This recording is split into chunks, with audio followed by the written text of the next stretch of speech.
Hello guys, welcome to Unacademy. मैं हूं Aniket Agarwal and आज हम एक बहुत इंपॉर्टेंट टॉपिक कर रहे हैं जो है ग्लोबल ट्रेंड्स रिपोर्ट।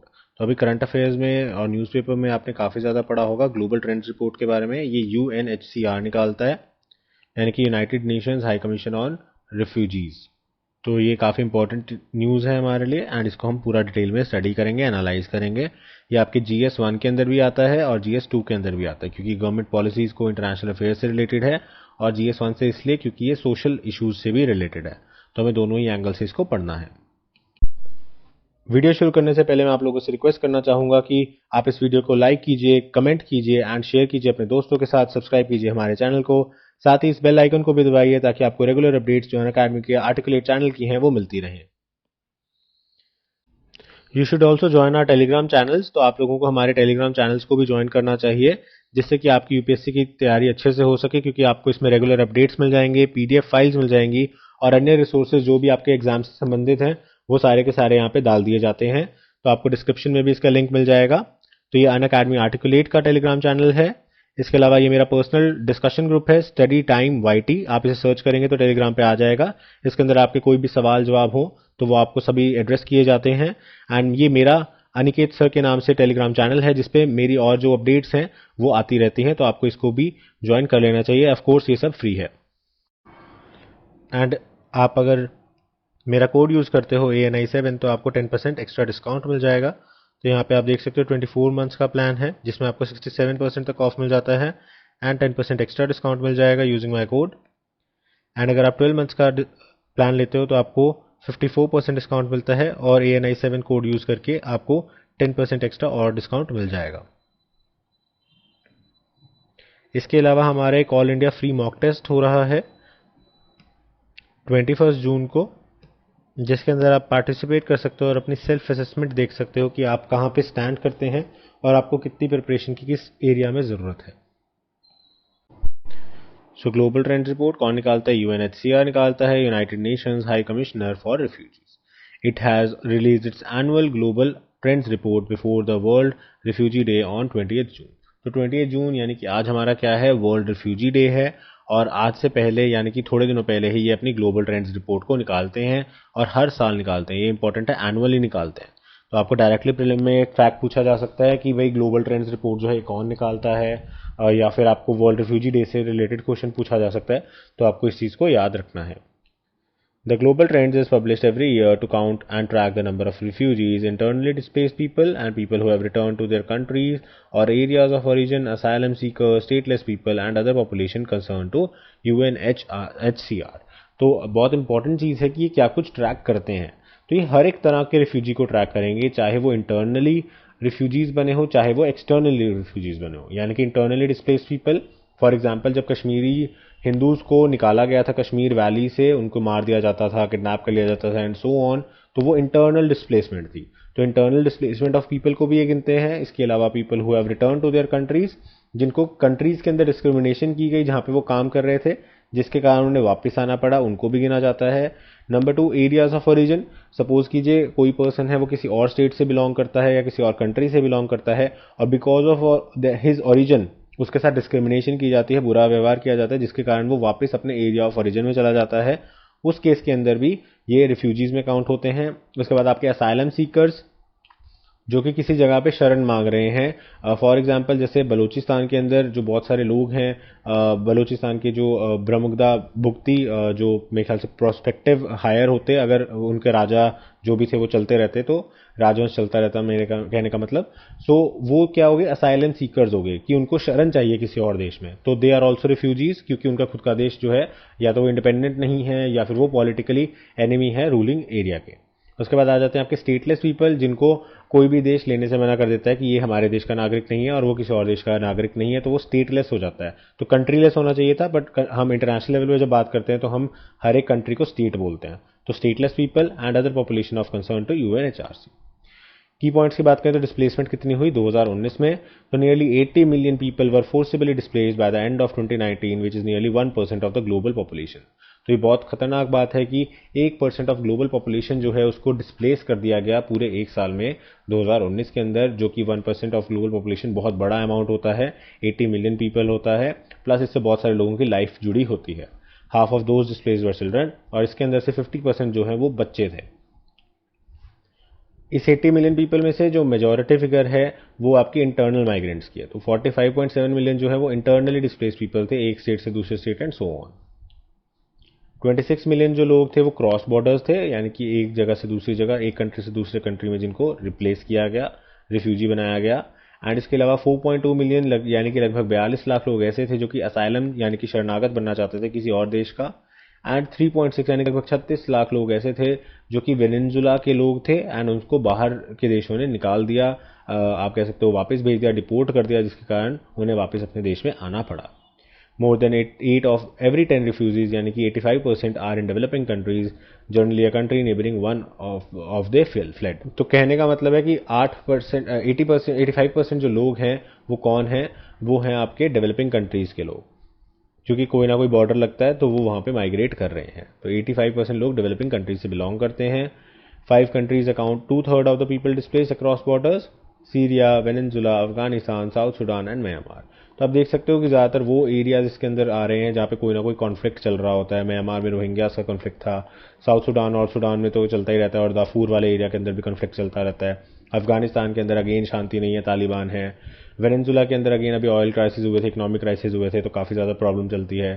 सीरिया के अंदर हमें पता ही है कि सीरिया के अंदर अभी जो Islamic state of Iraq and Syria वाला इशू था, और अभी भी वहाँ पे कोई प्रॉपर शांति या प्रॉपर रहने लायक वो एरिया अभी तक नहीं बना है। तो इन एरियाज़ के अंदर जो अशांत एरियाज थे किसी भी रीज़न से, वहाँ पे ज़्यादातर डिस्प्लेसमेंट्स हमें देखने को मिली है। Syria has been top country of origin of refugees since 2014।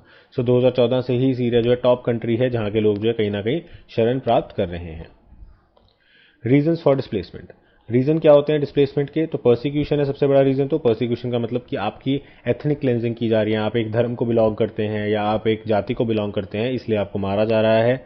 इसके अलावा कन्फ्लिक्ट हो सकता है कि कोई लड़ाई झगड़ा हो, वायलेंस चल रहा हो, वॉर वगैरह चल रही हो, ह्यूमन राइट्स वायलेशन हो रही है, यानी कि आपके साथ बुरा व्यवहार किया जा रहा है, इनह्यूमन व्यवहार किया जा रहा है, स्लेव की तरह आपको ट्रीट किया जा रहा है, उस वक्त आप भागते हैं वहाँ से। Event seriously disturbing public order were the main reason behind the forced displacement. तो ये कुछ रीजन थे जिसके कारण फोर्स डिस्प्लेसमेंट हो रही है लोगों की। 80% of the world displaced people are in the countries or territories affected by acute food insecurity and malnutrition, many of them facing climate and other disaster risk। तो जो लोग डिस्प्लेस हो रहे हैं वो कौन सी कंट्री से बिलोंग करते हैं? वो गरीब कंट्री से बिलोंग करते हैं, डेवलपिंग कंट्री से बिलोंग करते हैं। फूड की इनसिक्योरिटीज़ हैं, फूड शॉर्टेज चलती है, जो फूड भी मिलता है वो न्यूट्रिशियस फूड नहीं है, माल न्यूट्रिशन की भी प्रॉब्लम चल रही है। इसके अलावा क्लाइमेट अच्छा नहीं है, क्रॉप्स अच्छी नहीं है, कोई ना कोई डिजास्टर आता रहता है एंड सो ऑन। तो आप कह सकते हो ओवरऑल बुरी हालत वाले देशों से वो लोग गुजर रहे थे। Comparison of displacement in the past decade, तो अगर हम 2010 से 2019 के बीच को हम कंपेयर करें तो उसका क्या सिचुएशन है? तो the number of refugees doubled from 10 million in 2010 to 20 million at the end of 2019, तो close to 53% of the newly displaced people. तो ये कह रहे हैं कि जो फिगर्स है डिस्प्लेसमेंट की वो डबल हो गई है। हालांकि ये जो आंकड़े हैं ये अपने आप में बेमाने आंकड़े हैं। क्यों? क्योंकि 2010 में जो पॉपुलेशन थी वो भी वर्ल्ड की डिफरेंट थी एंड आज की पॉपुलेशन ज़्यादा है ऑफ कोर्स। तो अगेन जब आपकी पॉपुलेशन डेंसिटी चेंज होती है, पॉपुलेशन की क्वांटिटी चेंज होती है, तो हम एग्जैक्ट नहीं कर सकते कि कितना डबल हो गया या नहीं हुआ, बट हाँ एक डेफिनेट हम ये कह सकते हैं सब्सटैंशियल इंक्रीज हमें देखने को मिला है जो डिस्प्लेसमेंट ऑफ पीपल है उसमें। एंड सीरिया के अंदर वाले जो एरिया है, मिडिल ईस्ट वाला एरिया है, वहाँ पे because of ISIS. 1 in every 97 people affected by the forced displacement in 2019 compared to 1 in every 159 people in 2010 and 1 in every 174 in 2005। तो अगेन सेम चार्ट को ही आपको अलग अलग तरह से रिप्रेजेंट किया गया है। Nearly 40% of those displaced forcibly between 2010 to 2019 include children below the 18 years of age। तो 18 साल से कम उम्र के बच्चे भी हैं जो कि डिस्प्लेसमेंट में हैं। हमने देखा अभी जो टोटल डिस्प्लेसमेंट है उससे 50% जो है वो लगभग बच्चे हैं। Very few people who have been displaced are able to return to their homes. और एक बार जो डिस्प्लेस हो जाता है उनमें से बहुत कम ऐसे लोग हैं जो वापस अपने घर पहुंच जाते हैं। अदरवाइज उनको जो भी नया कंट्री है वहीं पे काम करना पड़ता है, वहीं पे अपना जीवन व्यापन करना पड़ता है। In 1990s, an average of 1.5 million refugees were able to return to home each year. That number has fallen to around 3,85,000 in the past decade in 2010-2019। तो सेम चीज़ को आंकड़ों के साथ सपोर्ट किया गया है। अब आ जाते हैं वर्ल्ड रिफ्यूजी डे। तो स्टैटिक क्वेश्चन में आपसे पूछा जा सकता है वर्ल्ड रिफ्यूजी डे कौन है, कौन निकालता है एंड सो ऑन। तो it is an international day to designated by United Nations to honour the refugees around the globe. तो रिफ्यूजीज के लिए उनको ऑनर करने के लिए, उनको एक्नॉलेज करने के लिए हमने इस दिन को बनाया है, यूनाइटेड नेशंस ने इस दिन को मनाया जाता है। It falls each year on 20 जून, 20 जून को इसे मनाया जाता है। and celebrates the strength and courage of the people who have been forced to flee their home country to escape conflict of persecution. तो अगेन इनको सेलिब्रेट करते हैं हम, इनके जज्बे को सलाम करते हैं कि इन्होंने अपनी जान बचा के किसी तरह से अपनी जान बचाई, अपने आप को परसिक्यूशन से बचाया और किसी और देश में जाके शरण ली. It is an occasion to build empathy and understand for refugees' plight and to recognize their resilience in rebuilding their lives. तो अगेन इसके अंदर हम ट्राई करते हैं कि हम इनको हेल्प कर सकें, इनकी लाइफ को रीबिल्ड कर सकें, एजुकेशन प्रोवाइड कर सकते हैं एंड सो ऑन. प्लस हमें एम्पैथी बिल्ड करनी है. एम्पैथी बहुत इंपॉर्टेंट है, ये आपके एथिक्स के अंदर एक सेपरेट टॉपिक है एम्पैथी का, तो आपको एम्पैथी अच्छे से पता होना चाहिए. एम्पैथी होता है जब हम किसी और की जगह पे अपने आप को रख के सोचते हैं. तो अगर मैं इस रिफ्यूजी की जगह होता तो मैं क्या करता, मैं कैसे सोचता, या मेरी मानसिक और शारीरिक हालत क्या होती एंड सो ऑन. तो एम्पैथी से हमें चीज़ों को देखना है. हमें सिर्फ सिंपैथी, सिर्फ दया नहीं दिखानी, एम्पैथी दिखानी है. यानी कि हमें सोचना है कि अगर मैं इस जगह पे होता तो क्या होता. तो इस तरीके से जब आप सोचते हो तो आप रिलेट कर पाते हो उनकी कंडीशन से, उनकी साइकोलॉजिकल कंडीशन से. यूनाइटेड नेशंस का जो हाई कमिश्नर फॉर रिफ्यूजीज है, UNHRC, ये बेसिकली एक एजेंसी है, तो ऑर्गन नहीं है यूनाइटेड नेशन का, एजेंसी है. And a global organisation dedicated to saving lives, protecting the rights and building better future for refugees, forcibly displaced communities and stateless people. तो जो भी लोग रिफ्यूजीज बन जाते हैं किसी भी कारण से, उन सभी की ये हेल्प करते हैं एंड उनको जो है लाइफ उनकी बचाती है, उनको खाना खुना प्रोवाइड करती है और उनको किसी तरीके से भी किसी काम में इन्वॉल्व करती है ताकि वो अपना फ्यूचर कर सकें. It was created in 1950 to help millions of Europeans who had fled or lost their homes. तो 1950s के अंदर इसको बनाया गया था जब बहुत सारे यूरोप के अंदर प्रॉब्लम्स आ गई थी because of world war and so on, और बहुत सारे यूरोपियंस ऐसे थे जिन्होंने अपने घरों को छोड़ना पड़ा था. तो उस टाइम इसको बनाया गया था. इसके जो हेडक्वार्टर्स हैं वो जिनेवा, स्विट्जरलैंड में है. The report underlines the forced displacement nowadays is not only vast, more widespread, but is simply no longer a short-term or temporary phenomena. People cannot be expected to live in the state of upheaval for years on end, without the chance of going home nor hope of rebuilding future where they are. तो इसमें ये कहा जा रहा है इस साल वाली रिपोर्ट में कि बहुत ज़्यादा भयानक हालत हो चुकी है रिफ्यूजीज़ की.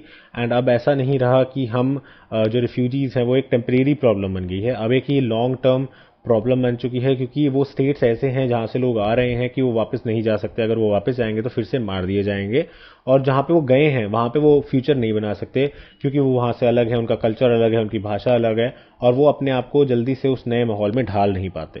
तो इसीलिए जो अब आप कह सकते हो ना, जैसे कहावत है कि धोबी का कुत्ता ना घर का ना घाट का, वो वाली हालत हो चुकी है कि ना ही वो जा सकते हैं अपने पुराने घर में और ना ही वो एडजस्ट कर पा रहे हैं अपने नए घर में. The refugee should be provided asylum since it is a human right. Countries should not deny asylum based on race, religion, geography, etc. In the aftermath of World War II, most countries agreed to protect the refugees through 1951 Refugee Convention. तो जैसा मैंने आपको बताया, refugee convention के बाद, क्योंकि world war 2 के बाद बहुत सारे रिफ्यूजीज हो गए थे, बहुत सारे लोग बेघर हो गए थे, माँ बाप मर गए थे एंड सो ऑन, तो लोगों ने एक दूसरे को रिफ्यूजी दिया था. यूरोपियन कंट्रीज ने एक दूसरे को बहुत ज़्यादा हेल्प किया था. तो इसीलिए ये कहा जा रहा है कि अब हमें असाइलम देना चाहिए. किसी भी कंट्री को, किसी भी पर्सन को असाइलम डिनाई नहीं करना चाहिए. बट ऑफ कोर्स इसके अंदर जो इशू हाईलाइट नहीं किया गया वो है टेररिज्म, क्योंकि बहुत सारे जो रिफ्यूजीज हैं ये टेररिस्ट भी हो सकते हैं, क्योंकि हमें नहीं पता कि जो रिफ्यूजी आ रहा है वो एक्चुअल रिफ्यूजी है या वो एक्चुअल रिफ्यूजी नहीं है, वो स्पाई है, टेररिस्ट है एंड सो ऑन. नंबर 2, हम ये देखते हैं कि बहुत सारे रिफ्यूजीज जो अभी यूरोपियन कंट्रीज में गए थे वहाँ पे उन्होंने किसी न किसी तरह का हमला किया, अटैक किया एंड वायलेंस क्रिएट किया. नंबर 3, क्योंकि उन्होंने इतना ओपन कल्चर जितना यूरोपियन कंट्रीज का है as compare to Middle East, उन्होंने इतना ओपन कल्चर नहीं देखा, तो ऑफेंसेस बहुत बढ़ गए, क्राइम बहुत बढ़ गए. तो इन लोगों ने क्राइम अगेंस्ट वुमेन किया, क्राइम अगेंस्ट चिल्ड्रन किया एंड सो ऑन.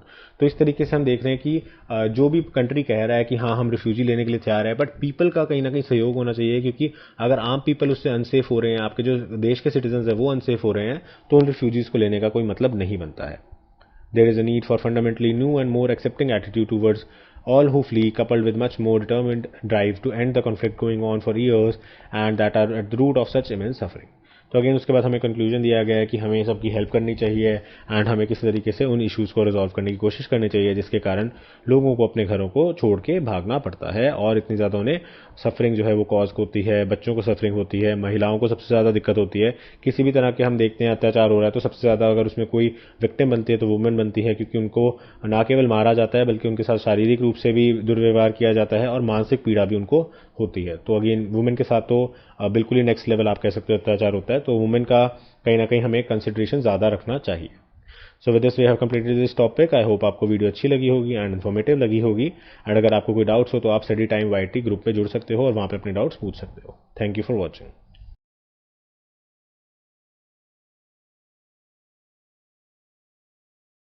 तो देखिए सबसे पहली जो चीज़ है वो है कि आप अपने फेवरेट टीचर से सीख सकते हैं। तो इसके अंदर कोई टीचर्स के ऊपर बंदिश नहीं है। बहुत बार ऐसा होता है कि आप ऑफलाइन कोचिंग में जाते हैं और आपको वहाँ पे पॉलिटी पढ़ाने वाले सर जो हैं वो अच्छे लगते हैं और उनका पॉलिटी आपको समझ में भी आता है, लेकिन हो सकता है इकोनॉमिक्स या हिस्ट्री या कोई और सब्जेक्ट है जो आपको नहीं समझ में आता, या आप उन टीचर से नहीं समझना चाहते, किसी और टीचर से पढ़ना चाहते हैं। तो उस केस में आपको एक्स्ट्रा खर्चा करना पड़ता है, कहीं और जाना पड़ता है। लेकिन अनअकैडमी प्लस में ऐसा नहीं है। आपको जिस भी टीचर से जो सब्जेक्ट समझ में आता है आप उससे वो पढ़ सकते हैं। तो आपने ए टीचर से सपोज कीजिए पॉलिटी पढ़ा, आपको अच्छा लगा, लेकिन ए टीचर का ज्योग्राफी आपको अच्छा नहीं लगा, तो आप किसी और बी टीचर के पास जाकर भी उस सब्जेक्ट को पढ़ सकते हैं और उसमें कोई रिस्ट्रिक्शन नहीं है कि आप कितनी मर्जी बार टीचर्स को स्विच कर सकते हैं। अपने हिसाब से जो आपको बेस्ट कॉम्बिनेशन ऑफ टीचर्स लगता है आप उनके जो लेक्चर्स हैं वो देख सकते हैं और अपना सिलेबस घर बैठे बैठे आराम से पूरा कर सकते हैं। सेकंड, यहाँ पे आपको डेडिकेटेड डाउट क्लियरिंग सेशंस मिलते हैं। तो यानी कि आपके सारे डाउट्स जो हैं वो टू द पॉइंट बिल्कुल साथ के साथ ही निपटारा कर दिया जाता है। तो निप इन द बड हो जाता है, ताकि कोई भी डाउट ऐसा ना हो जो लिंगर ऑन करता रहे और बाद में आपको प्रॉब्लम क्रिएट करे, रिवीजन के टाइम पे आपको प्रॉब्लम आए। तो आपके सारे डाउट्स को स्पेसिफिक सेशंस के अंदर कंप्लीटली कवर कर दिया जाता है। अगेन जो बहुत बार आपकी ऑफलाइन क्लासेस हैं उसमें ऐसा नहीं हो पाता क्योंकि बच्चे बहुत ज़्यादा होते हैं, लेकिन यहाँ पे ऐसा कुछ नहीं है। यहाँ पे आपका क्लियरिंग डाउट सेशन चलता रहेगा, आपके डाउट्स जो हैं वो क्लियर होते रहेंगे।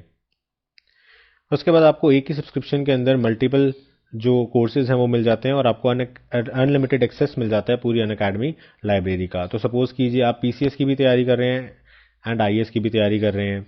अब आईएएस के बीच में आपके यूपी पीसीएस का एग्जाम निकल आता है, तो उस टाइम पे आपको यूपी पीसीएस के लिए कोई स्पेसिफिक कोर्सेज देखने हैं, स्पेसिफिक लेक्चर्स देखने हैं, तो आप वो भी इसी सब्सक्रिप्शन के अंदर देख सकते हैं। तो एक ही सब्सक्रिप्शन आपको अलग अलग एग्जाम्स की तैयारी बेसिकली करा रही है। तो एक ही सब्सक्रिप्शन से आपको बहुत कुछ मिल जाता है। तो अगेन अगर आप अच्छे से इसका फ़ायदा उठाएं तो आप मल्टीपल एग्जाम्स भी क्रैक कर सकते हैं और जो आपकी बेस्ट जो आपको जॉब लगती है आप उसको रख सकते हैं। तो एक ही सब्सक्रिप्शन में आपको बिना डबल पैसे खर्च किए आपकी अच्छे से सारी तैयारी हो जाती है। एंड अगेन घर बैठे बैठे, क्योंकि घर बैठे बैठे एक बहुत बड़ा कंफर्ट है और आपके बहुत सारे पैसे बचते हैं। क्योंकि आप देखिए अगर आप ऑफलाइन कोचिंग में जाते हैं तो आपका एक तो आने जाने का खर्चा लगता है उसमें, उसके बाद कई बार पार्किंग फीस लगती है, उसके बाद अगर आप किसी दूर अपने आप गांव में रहते हैं या आपके शहर के आसपास कोई कोचिंग नहीं है तो आपको जाके रहना पड़ता है, उसमें आपका मंथली एक्सपेंडिचर बहुत बढ़ जाता है। आपका खाने का, रहने का और अन्य चीज़ों का खर्चा बहुत ज़्यादा बढ़ जाता है। तो वो सारे के सारे आपके खर्चे इसमें दूर हो जाते हैं। उसके बाद यहाँ पे रियल टाइम इंटरेक्शन है टीचर्स के साथ। तो ऐसा नहीं है कि वीडियोस चल रही हैं तो आप टीचर से बातचीत नहीं कर सकते या उनसे जुड़ नहीं सकते, बल्कि यहाँ पे आपका जो कनेक्ट है वो अच्छे से होता है। आप लाइव चैट के अंदर क्वेश्चंस पूछ सकते हैं, टीचर साथ के साथ आपको एक्सप्लेन कर सकते हैं। उसके बाद आप पर्सनलाइज डाउट सेशंस ले सकते हैं जिसके अंदर आप टीचर से बात कर सकते हैं। तो टीचर्स के साथ आपका इंटरेक्शन जो है वो पूरा अच्छे से रहेगा, जैसे कि आपका ऑफलाइन क्लासेस में रहता है। तो आप इस चीज़ को तो बिल्कुल मन से निकाल दीजिए कि टीचर्स के साथ इंटरेक्शन नहीं हो पा रहा है या डाउट्स जो है वो बच जा रहे हैं, डाउट्स क्लियर नहीं हो पा रहे।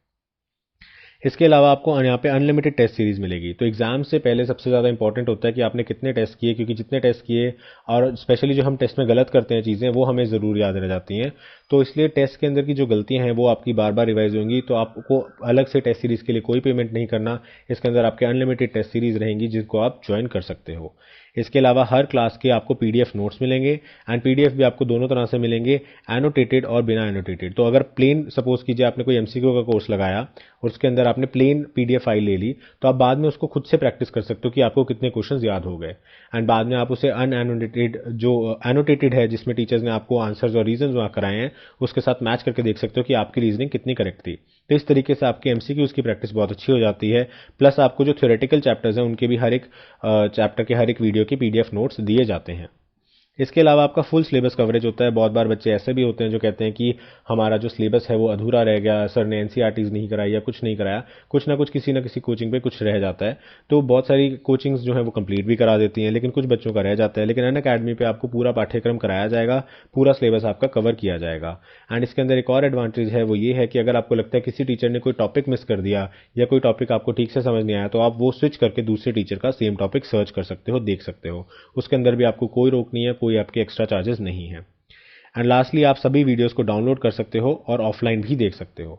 ये अगेन बहुत इंपॉर्टेंट चीज़ है, स्पेशली उन लोगों के लिए जो कि किसी रिमोट एरिया में रहते हैं या फिर किसी भी रीजन से वहाँ पे इंटरनेट की रिसेप्शन अच्छी नहीं आती। जैसे सपोज करो अभी साइक्लोन वगैरह आ गया था, तो इंटरनेट रिसेप्शन जो थी बहुत सारे एरियाज़ में इंडिया में, वो कोस्टल एरियाज़ की तरफ वो काफ़ी ज़्यादा डाउन हो गई थी। उस केस में अगर आपने सब कुछ डाउनलोड करके रखा हुआ है तो आपका सिलेबस आपकी पढ़ाई नहीं रुकती और आप साथ के साथ उन चीज़ों को रिवाइज कर सकते हो, उन चीज़ों को देख सकते हो और आपका जो पढ़ाई का नुकसान है वो कहीं ना कहीं अवॉइड हो जाता है। प्लस आपका डाटा भी बचता है, तो अगेन क्योंकि आप बार बार अगर चलाओगे तो आपका डाटा यूज़ होगा, तो उस केस के अंदर आप एक बार ऑफलाइन सेव करके रख लोगे तो उसे जितनी मर्जी बात आप रिपीट पे चला सकते हो और ऑफलाइन सारी की सारी वीडियोज़ को देख सकते हो। तो ये अगेन एक बहुत बड़ा एडवांटेज होता है। तो ये कुछ एडवांटेजेस मैंने बताया आपको क्यों ज्वाइन करना चाहिए अनअकैडमी प्लस। अगर आपको लगता है कि अनअकैडमी प्लस का सब्सक्रिप्शन अच्छा है, आप हमारी वीडियोस देखते हो, हमारी क्वालिटी देखते हो, तो आप ज्वाइन करेंगे तो आपको 10% एक्स्ट्रा डिस्काउंट मिल जाएगा यूजिंग द कोड ANI7। तो इस कोड से आपको 10% एक्स्ट्रा डिस्काउंट मिल जाएगा, तो आपका जो नेट अमाउंट है वो काफ़ी कम आ जाता है। और मैंने आपको शुरू में भी जैसा बताया था, अगर आप 2 साल का सब्सक्रिप्शन इकट्ठे ले लेते हो तो आपको 75% तक डिस्काउंट मिल रहा है और प्लस 10% एक्स्ट्रा डिस्काउंट भी मिल रहा है यूजिंग द कोड ANI7। तो अगेन ये बहुत अच्छी डील है अगर आप किसी भी कॉम्पिटेटिव एग्जाम की तैयारी कर रहे हो। सो आई होप आपको वीडियो अच्छा लगा होगा, इन्फॉर्मेटिव लगा होगा। Thank you for watching this video and have a nice day.